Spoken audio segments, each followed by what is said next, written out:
Gut bacteria had been linked to mental well-being and depression. People who lack two particular bacteria, Coperococcus and Dilester, are more likely to be depressed. Oh, okay. And those who have normal levels of them report a higher general quality of life. Coperococcus is associated with dopamine signaling and it also produces butyrate, a fatty acid that is important anti-inflammatory agent. Increased inflammation has been linked to depressive symptoms. The gut microbiome can become out of balance, leading to a condition called dysbiosis. The most commonly known cause of dysbiosis is taking prescription antibiotics for an infection. This can kill not just any disease-causing bacteria, but beneficial gut bacteria as well. Dysbiosis can also be brought on by unhealthy lifestyle behaviors, such as irregular eating times and high-fat diets. When we are younger, the effects are so subtle we don't notice. When we are older, the effects are debilitating. Misbalanced microbiomes are suspected to be involved in obesity and a number of diseases, including cancer and Alzheimer's, such as infants being separated from their mothers can have a lifelong impact on the brain's stress response. Early life stresses can also have an influence on the composition of the gut microbiome. That composition is affected by the mother's diet and the stress levels and by travel through the inner-birth canal.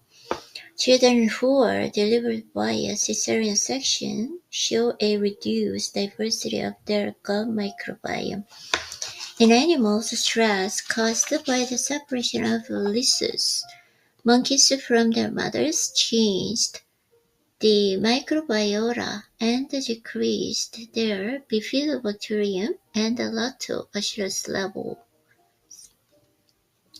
The full extent to gut-brain interactions is still unknown, but links between these interactions and an imbalanced microbiome have been implicated in the mental disorders as diverse as autism, schizophrenia, ADHD, bipolar disorder, and multiple sclerosis. A credible, although still unconfirmed view is that an imbalanced microbiome during infancy and childhood can lead to these conditions and diseases later in life, but that doesn't mean the conditions are irreversible. Probiotics, as contained in food and supplements, can introduce or reintroduce beneficial bacteria into the gut.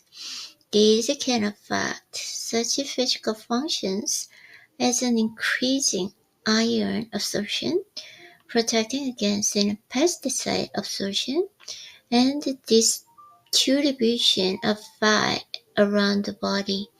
They have been shown to be especially effective treatment for irritable bowel syndrome, a disease that disproportionately afflicts older adults. But where it really gets interesting is in the fact that probiotics can potentially have on cognition, emotion, and behavior.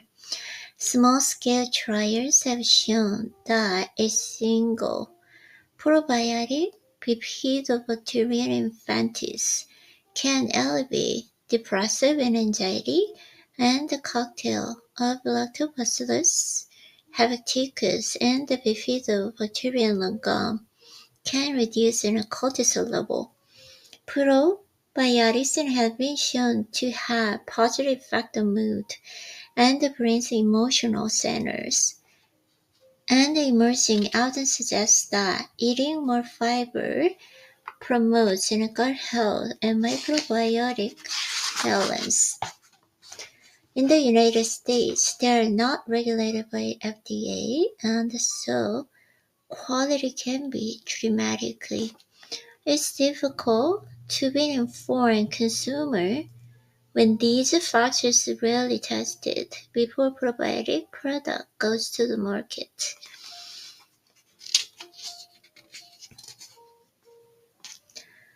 Even less is known about prebiotics, those substances that encourage the growth of healthy bacteria in the gut. Food molecules are known to protect probiotics, so it's usually suggested that probiotics can be taken with a meal that contains prebiotics.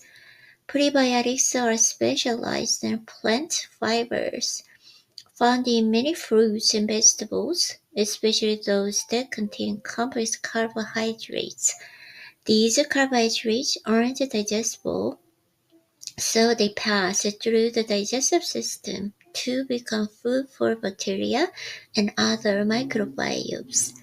Dozens of foods act as prebiotics, including apples, asparagus, bananas, chicory root, garlic, honey, mushrooms, seaweed, pea brain, yams, and yogurt. Your doctor or dietitians can help you to choose the best for you.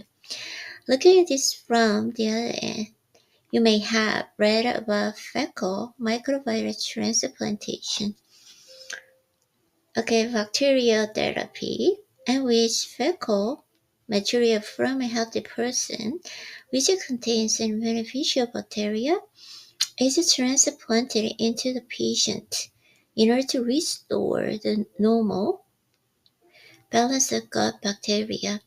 Scientists see the potential for treating a range of diseases, including cancer, diabetes, and possibly even Alzheimer's. The technique has had mixed results and is still experimental. So to not try this at home, where do we stand? Taken together, cardiovascular disease, stroke, cancer, and diabetes account for approximately two-thirds of all deaths in the United States and more than $700 billion. Wow, $700 billion indirect and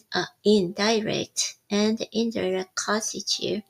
If dietary changes can reduce an instance of these diseases, it will have a truly significant effect on world health. The professional organizations that represent the researchers and clinicians who treat these diseases, the American Heart Association, the American Cancer Society, and the American Diabetes Associations, published a joint statement of dietary recommendations. They concluded simply the higher intake of fresh fruits and vegetables, whole grains, and fish is associated with a reduced incidence of all diseases. Hunter-gatherer societies, whose lifestyles are similar to those of our ancestors, he found that they generally exhibit excellent health in spite of following a wide range of diets. It doesn't matter if they get 80% of their calories from carbohydrates or from animal fat or from nuts and berries. Almost all eat more fiber than the average American, but that is about the only difference. This has taken a lot of wind out of the paleo diet. Interestingly, they don't shun sugar, consuming it in the form of honey. Notably, though, they don't have access to processed foods or deep-fried foods. Founder research, consistent with that of many other scientists, finds that there is no one best diet and that we can be very healthy on a wide range of diets. Have obesity is a lack of variety in any given individual hunter-gatherer's diet. When we have a lot of food choices, we tend to overeat because the variety of flavors is enticing, There is a related movement called intuitive eating, developed by registered dietitian Evelyn Tribble. It has been associated with reducing body mass index, reducing cholesterol, lowered blood pressure, and improved psychological health. Diets don't work because they don't based on a restriction. The big idea of intuitive dieting is that your body knows what kinds of food you eat, that it has been intuitive drive toward protein, carbs, and fats you can trust. Or perhaps it's the trillions of microbes in your gut that send signals to your brain to generate the intuitive drive. The four additional principles of intuitive dieting are: 1. Try to eat when you're hungry. 2. Try to stop when you're no longer hungry. 3. Learn to cope with emotions in alternative forms other than eating. And 4. Place no restrictions on types of food eaten unless for medical reasons. Now, like me, you may be skeptical about your body knowing what foods you need. It just doesn't sound scientific. How do you distinguish intuitive eating from a decidedly maladaptive craving, such as wanting to eat pint of ice cream every night? First, this kind of binge eating is often spurred by desire for emotional comfort, an attempt to relieve stress and anxiety by eating traditional forbidden foods, such as those high in fats and sugars. It results in high levels of shame and regret, not to mention weight gain and microbiome imbalance, and it feeds in a vicious cycle.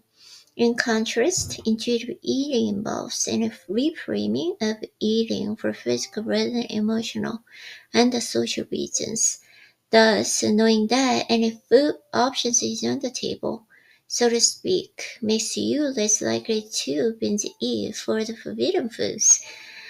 Proponents of intuitive eating, such as Mallory Fry, talk about cultivating a less obsessive, healthier relationship with food and allowing the body to experience in a healthy variety in moderate amounts of all the foods that are available to us. And all of this should be informed by good sense and the knowledge that although you might consume them once in a while, the chocolate cake and onion ring diet is not good long-term strategy for optimal health. Much of the attention in popular press about what we eat is in the so-called superfoods, such as blueberries and acai, kale, and sweet potatoes. But this approach ignores what nutrition is called matrix effects, the ways in which foods in real life, optimal diets interact with one another. Often you can try to feed a particular problem without any craving another one, and that's an essential issue in nutrition journalism. There's often narrow focus on only one aspect of nutrition or one health outcome while ignoring another. The key to that seems to be not what you eat, but what you don't. The American diet is too high in processed foods, sugar, salt, and red meat. Junk food is addictive. It overestimates the brain's reward system, which evolved in an era when fats and sweets were hard to come by. Apart from that, the fact is, we just really don't know enough about nutrition to say that there is a single best diet. As a report on the state of nutrition advice at Stanford University noted, the history of nutrition since is littered with and remain the hypothesis that were once and the next big thing. At present, what does seem to be clear is that large amounts of refined sugar, deep-fried foods, and heavily processed foods are unhealthy. Far from that, eating a variety of different foods in moderation and eating more vegetables than the average American currently consumers all appears to contribute to longevity and health. Reducing the use of tobacco and alcoholism are also indicated. Okay, good. Oh, I'm very tired.